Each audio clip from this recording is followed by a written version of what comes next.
Assalamualaikum warahmatullahi wabarakatuh. Perkenalkan, kami dari kelompok 6 pengantar kecerdasan buatan akan mempresentasikan paper kami yang berjudul penggunaan logika fuzzy untuk pengambilan keputusan kelayakan promosi karyawan.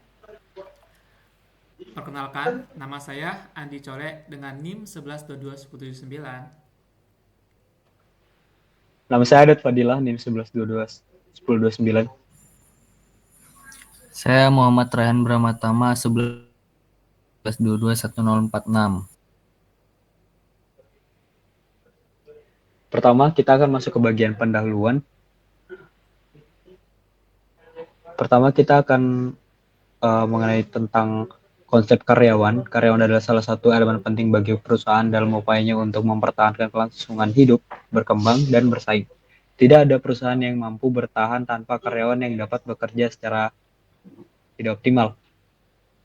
Keberhasilan suatu perusahaan dalam menjalankan aktivitasnya sangat bergantung kepada kapasitas karyawan yang menjalankan tugas di dalamnya. Selanjutnya, terdapat masalah utama dalam perusahaan, yaitu tantangan yang dihadapi perusahaan adalah menentukan karyawan yang layak mendapatkan promosi dengan objektivitas tinggi. Keputusan promosi seringkali melibatkan berbagai faktor, contohnya aja performance score, jumlah proyek yang telah diselesaikan, dan tingkat kepuasan karyawan. Tanpa sistem evaluasi yang baik, keputusan ini dapat menjadi subjektif dan berpotensi ketidakpuasan di antara karyawan. Oleh karena itu, diperlukan suatu metode yang dapat membantu perusahaan mengambil keputusan dengan lebih adil dan terukur.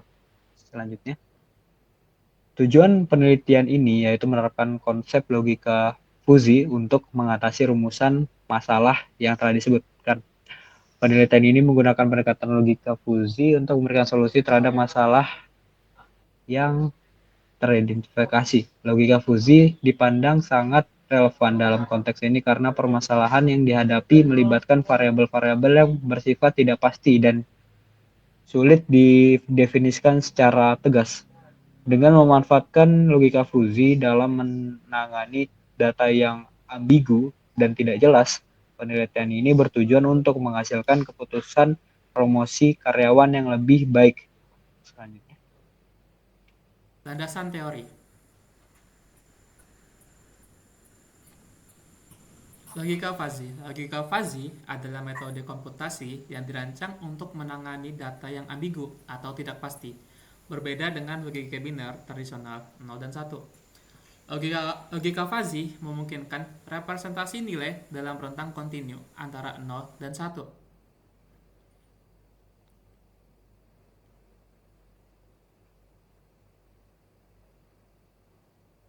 Fungsi keanggotaan.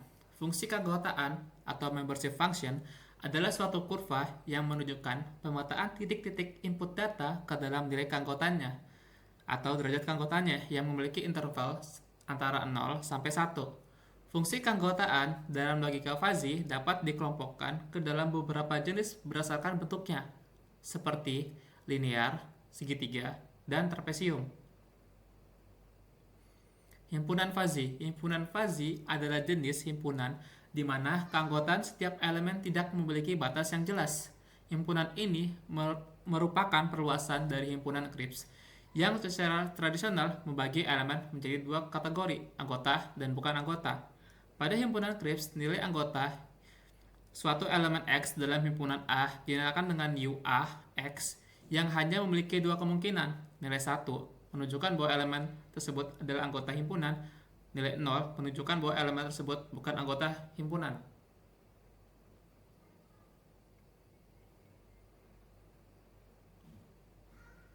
selanjutnya kita masuk ke dalam bagian metode. Dalam metode terdapat tahap penelitian. Pertama yaitu perencanaan, lalu pengumpulan data, di mana kami mengumpulkan data yang kita dapat datasetnya dari Kaggle.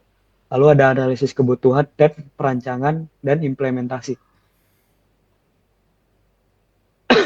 Pertama kita berkenalan dengan logika Fuzzy-Mamdani, yaitu sistem logika Fuzzy-Mamdani memiliki dua bagian utama, seperti logika fuzi lainnya, yaitu penggalian atau fusification dan pembuatan keputusan defusifikasi.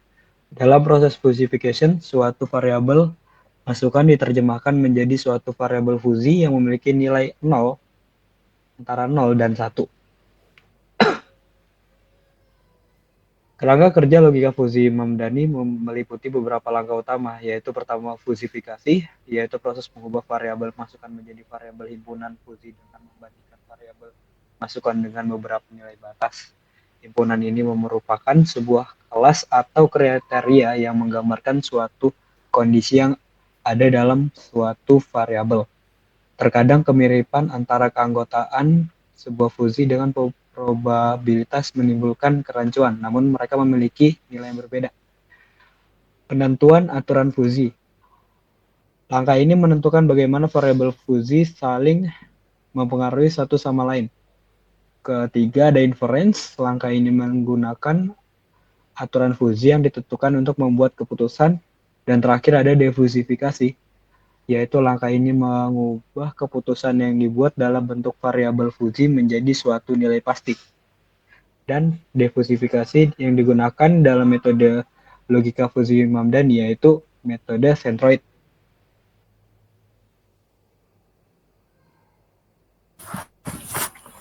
Baik, kita lanjut ke hasil dan pembahasan yang telah kami lakukan. Pertama-tama, ini merupakan dataset yang kami gunakan.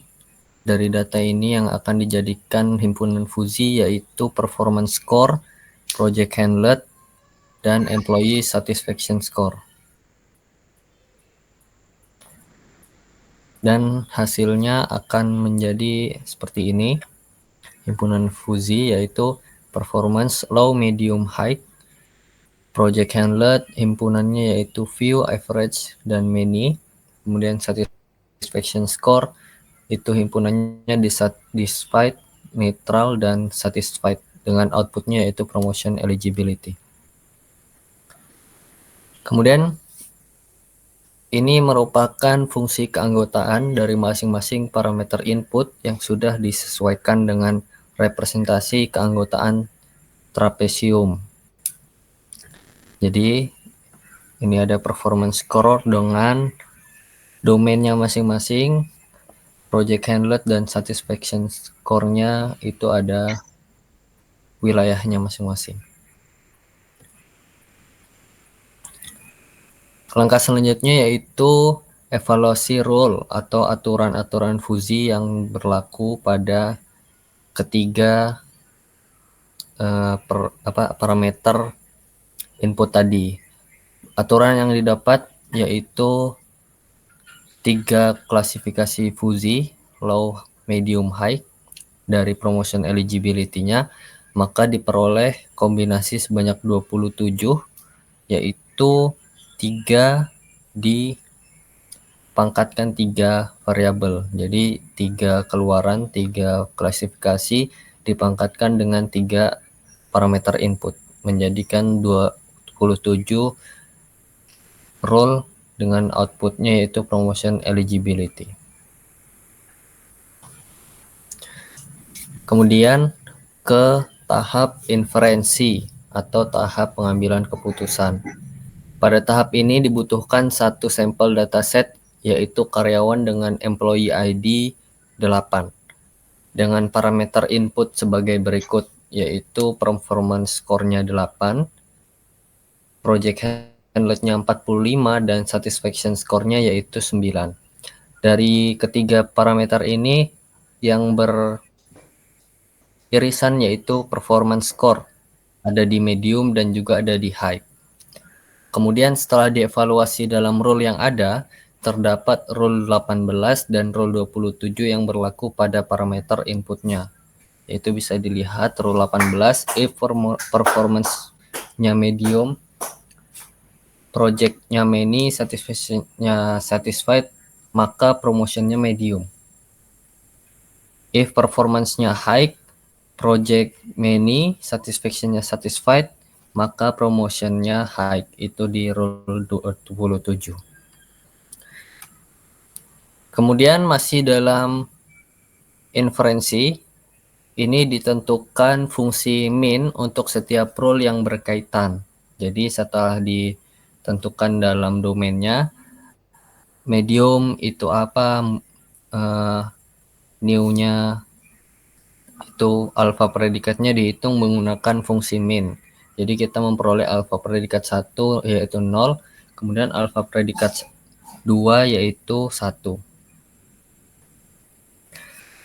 Dan terakhir menggunakan fungsi max untuk menggabungkan hasil dari dua rule tadi, yaitu alpha predikat 1 dan alpha predikat 2. Dan hasilnya 1. Kemudian yang terakhir yaitu difusifikasi. Untuk mencari difusifikasi, pertama-tama dihitung momen total untuk setiap daerah yaitu M. Nah, ini M1 hasilnya seperti itu, 0,1287 dikurang 0,1120 dibagi 0,2. Itu merupakan hasil dari integral dan juga nilai-nilai yang ada dalam parameter outputnya. Jadi 0,7, 0,9 itu merupakan parameter input promotion eligibility, parameter output. Kemudian masih di M2 yaitu momen 2 yang mendapatkan hasil 0,0950 dan hasil dari M total itu merupakan 0,1783. Kemudian dari M total itu mendapatkan hasil A total atau luas yang mendapatkan hasil 0,2. Setelah mendapatkan dua nilai tersebut, dilakukan metode centroid yaitu mencari sumbu tengah atau Z star. Dan hasilnya adalah 0,8915. Kalau ditarik kembali ke himpunan promotion eligibility, 0,89 sudah termasuk high karena batas atas untuk medium adalah 0,8, sedangkan 0,89 sudah masuk ke high. Oke, baik, ini ke demonya. Pertama-tama dari input data kita menggunakan file CSV yaitu ini isinya yaitu employee ID, department, job title, dan data yang kita gunakan yaitu performance score, project handlet, dan employee satisfaction score. Dan ini sudah ada angka-angkanya. Kemudian dari angka-angka ini akan diklasifikasikan dengan membership function trapezoidal, yaitu trapezium membership function. Dan ini merupakan himpunan-himpunannya. Oke, ketika sudah dihimpun seperti ini, maka outputnya juga akan dihimpun, yaitu promotion eligibility. Dan ini merupakan grafiknya, yang biru itu low, medium itu yang orange, dan yang hijau ini adalah yang high. Begitu juga dengan parameter inputannya. Kemudian setelah mengetahui himpunan-himpunan masing-masing, ini akan dijalankan, yaitu ini adalah himpunannya, yaitu 1 sampai 10. Ya, itu semesta performance. Kemudian semesta dari project yaitu 0 sampai 50. Kemudian semesta dari satisfaction score yaitu 1 sampai 10 juga. Dan kemudian untuk promotion eligibility-nya semestanya itu 0 sampai 1 dengan peningkatan yaitu 0,1. Kemudian di sini ada low, medium, high, view, average, mini, dan lain-lain. Itu merupakan klasifikasi atau himpunannya tadi. Nah, ini juga ada universe-nya, yaitu menggunakan trapezium membership function. Ya, ini ada metodenya. Ini kapan mulai naik, kemudian kapan di atas, sampai kapan dia bernilai 1, kemudian kapan dia turun. Seperti itu. Itu cara kerja untuk trapezium membership function. Kemudian di sini ada levelsnya yang akan dijadikan rulesnya, ya. Ini rulesnya merupakan perulangan. Di sini kita terapkan jika performance levelnya high dan satisfaction levelnya satisfied, itu outputnya otomatis high. Kemudian performance level medium ini akan disandingkan dengan project levelnya average, jumlah project yang dikerjakan dan menghasilkan medium. Kemudian jika performance-nya low dan satisfaction-nya dissatisfied, itu otomatis akan low walau sebanyak apapun project yang sudah diselesaikan. Sisanya akan diklasifikasikan menjadi medium. Ini dimasukkan ke dalam kontrol sistem fuzzy, yaitu rule-nya, kemudian di-append dalam list yang sudah disediakan. Kemudian akan di-print satu persatu rule-nya yang akan menghasilkan 27 rule nantinya. Mungkin bisa dilihat di sini dulu. Ya, ini sudah terdapat 27 rule, ya. 27 rule. Kemudian dari 27 rule ini akan dimasukkan ke dalam kontrol sistem fuzzy dan akan disimulasikan. Nah, dari situ diambil row dari file input data tadi. Setiap row ini akan diambil dari kolom performance score, project handler, dan employee satisfaction score. Nah, kemudian di compute, skornya tadi akan dibulatkan menjadi 2 angka di belakang koma dan akan di-append ke dalam list promotion score. Kemudian diklasifikasikan promotion levelnya yaitu low, medium, high agar mudah kita mendeteksinya. Kemudian setelah itu data promotion eligibility dan promotion levelnya itu dimasukkan ke dalam file CSV dengan metode toCSV ini ke dalam file output data CSV. Nah, kemudian untuk debugnya yaitu updated dataset saved as output data CSV-nya. Kemana data output yang akan ditampilkan, yaitu di dalam sini di output data.csv-nya. Nah, dari 10 data tadi akan muncul promotion eligibility-nya dan promotion level-nya. Mungkin itu saja yang dapat didemokan, kurang lebihnya mohon maaf, silakan dilanjutkan. Kemudian ini hasil perhitungan dengan program. Yang atas itu merupakan data inputan, kemudian yang bawah itu merupakan data output dari 10 sampel karyawan yang kami dapatkan datasetnya. Oke, masuk ke kesimpulan. Sistem infrasi fuzzy yang dikembangkan menggunakan metode Mandani ini berhasil memanfaatkan 3 variabel input utama, yaitu performance score, project handle, dan employee certification score yang diklasifikasikan ke dalam himpunan fuzzy melalui proses fazifikasi dengan 27 aturan fuzzy dan metode min-max. Sistem menghasilkan 2 output utama, yaitu promotion eligibility nilai kuantitatif 0-1 dan promotion level low, medium, high. Sistem ini berhasil meningkatkan efisiensi pengolahan data dan memberikan keputusan yang objektif dan transparan serta mendukung pengembangan sistem manajemen sumber daya manusia secara signifikan. Sekian dari presentasi kami, kurang lebihnya mohon maaf. Wassalamualaikum warahmatullahi wabarakatuh. Terima kasih.